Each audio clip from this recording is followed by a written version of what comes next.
travaille maintenant sur le guindeau parce que je sais pas si vous entendez, quand on appuie, il se passe juste le déclencheur, mais rien ne se passe au niveau du guindeau. Donc c'est certainement avec l'humidité, les charbons qui ont collé un petit peu. Donc je vais démonter le moteur pour pouvoir nettoyer les charbons.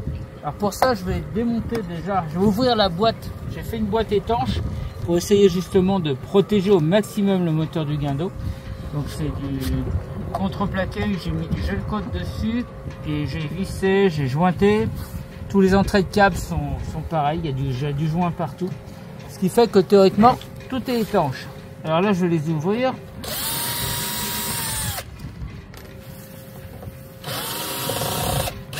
Voilà, j'enlève la dernière. Vis. Alors ouais, tout est bloqué.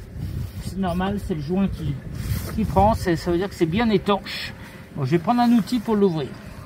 Voilà, j'ai pris un outil. Hop là. Je l'ouvre. J'enlève le joint. Et là, on voit bien que le moteur, voilà, il n'est pas abîmé. Il est au sec, hein, c'est pas du tout mouillé. Vous voyez, on le voit bien. Alors là, je nettoie le guindeau parce que, comme tous les ans, je le démonte, je ressors, je nettoie tout. Parce que notre guindeau, on s'en sert tout le temps, on est pratiquement tout le temps au mouillage. Donc, il travaille beaucoup le guindeau.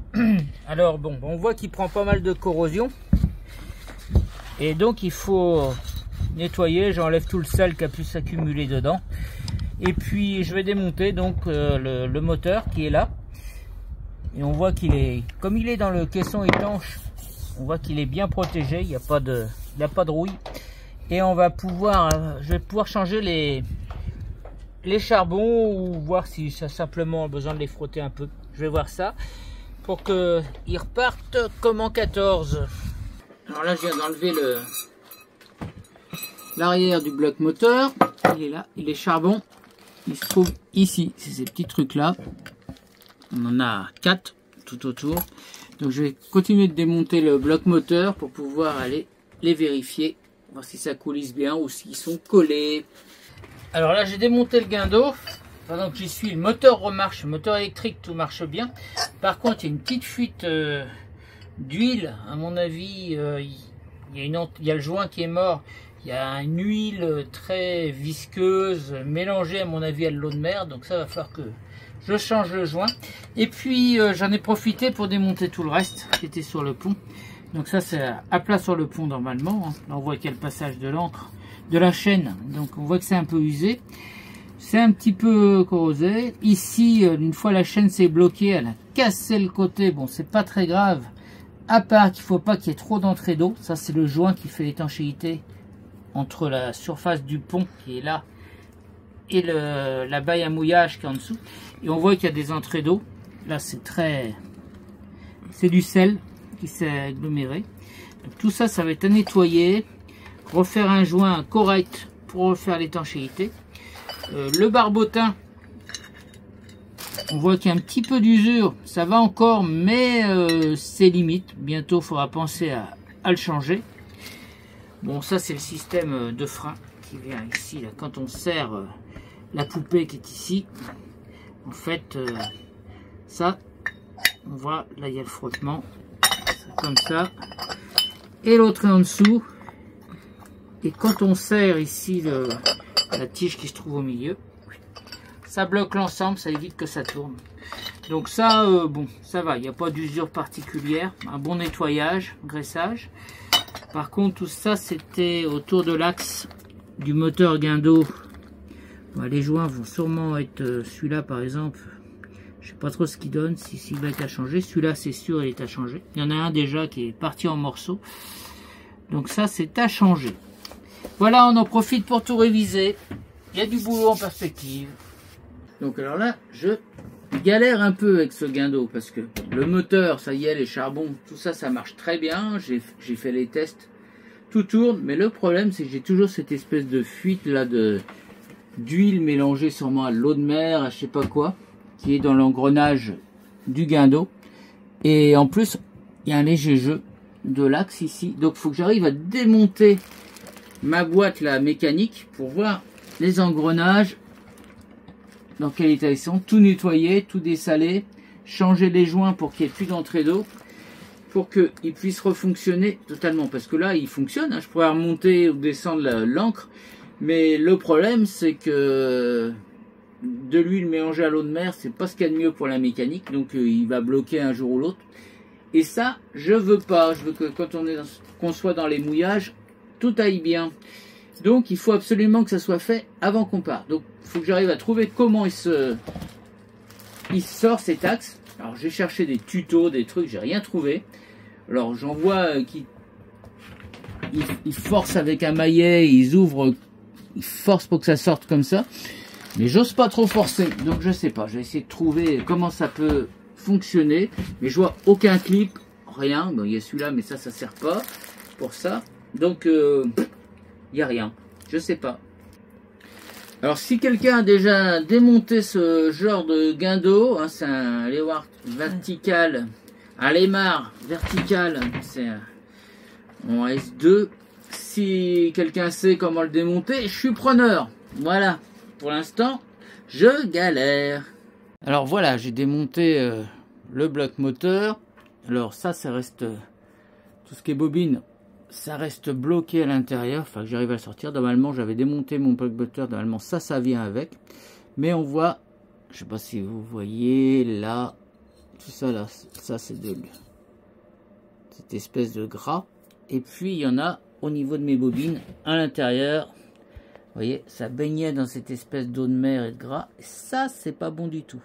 Là-bas, dans le fond, c'est les charbons qu'on voit, ceux que j'ai rechangé l'autre fois. Mais, du coup, faut tout je nettoie, tout que je sèche. Et puis, il faut ici, que j'ouvre ici et j'enlève ces boulons-là pour voir si j'arrive à accéder à l'intérieur, à tout débloquer. Bon, voilà, je continue de nettoyer. Là, je suis dans le moteur électrique. Donc, tout ça, c'était plein de ce produit un peu huileux et eau de mer. Donc, j'ai tout nettoyé.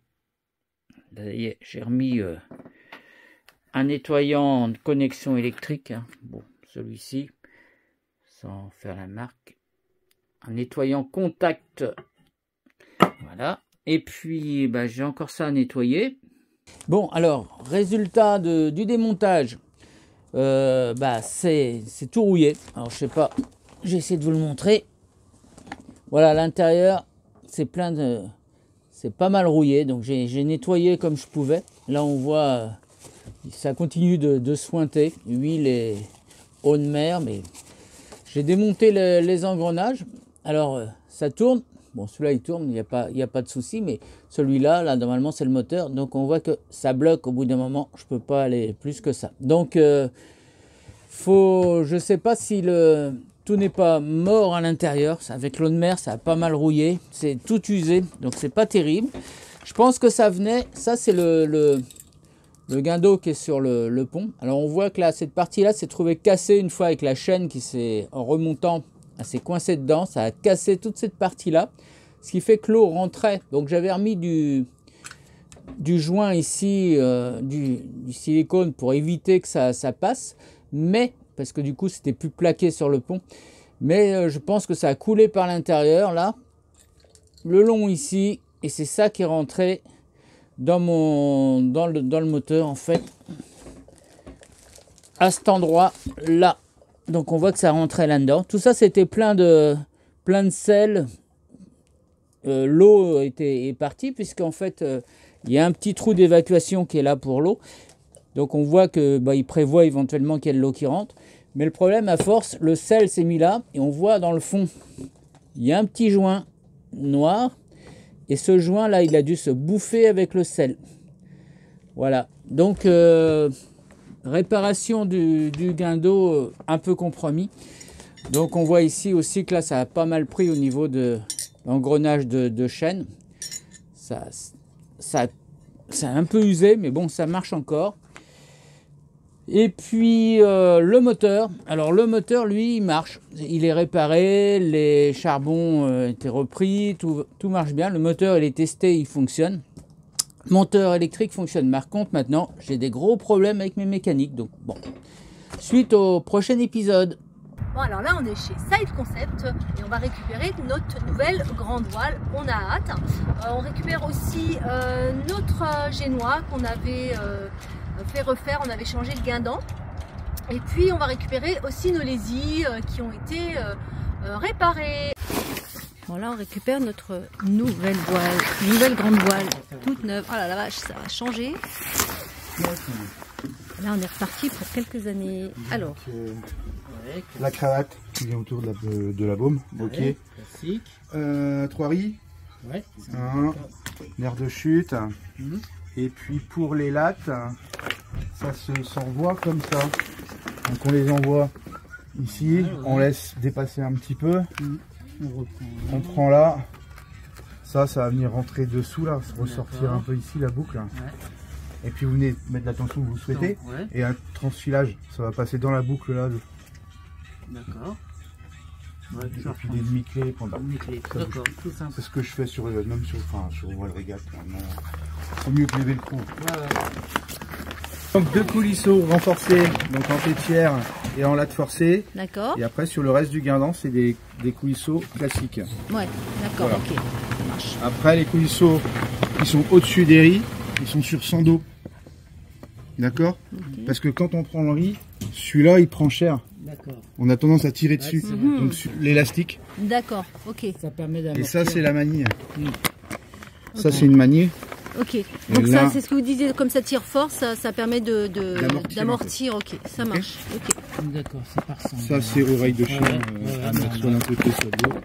Je sais plus ce que c'était comme. Ah non, c'était une baume Selden. C'était pas des Ryoto. Non, non. Non. Cunningham. Et puis un air de bordure pour faire joli. Et voilà, ça y est, la grand voile est là. Donc il n'y a plus qu'à la monter. Donc maintenant, on se met au boulot.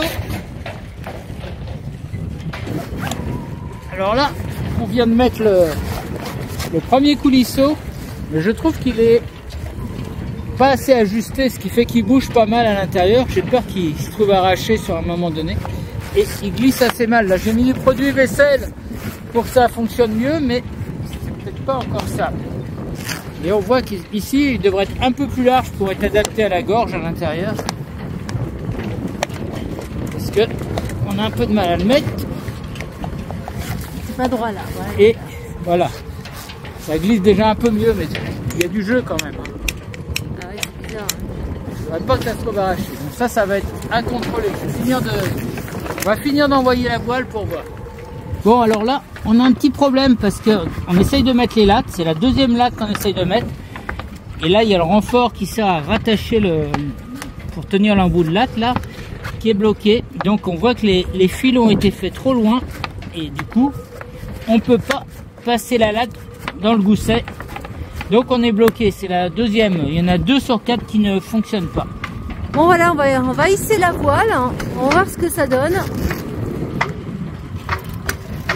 Du coup, il n'y a qu'une latte en place puisque les autres, elles ne passent pas. On va voir ce que ça donne.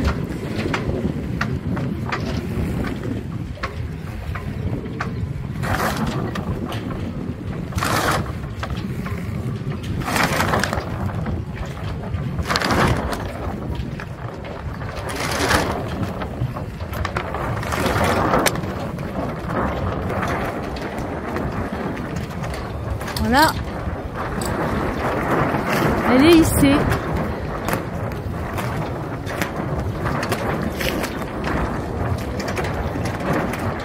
Bon, il y a pas mal de vent aujourd'hui. C'est moins agréable, mais voilà, la voile est en place.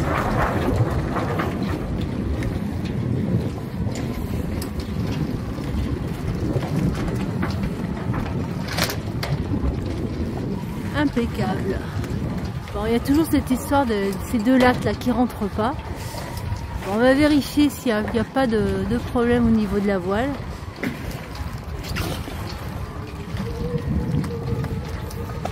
On va la regarder sous toutes ses coutures. Bon, alors il nous reste à essayer les bandes de riz. Donc il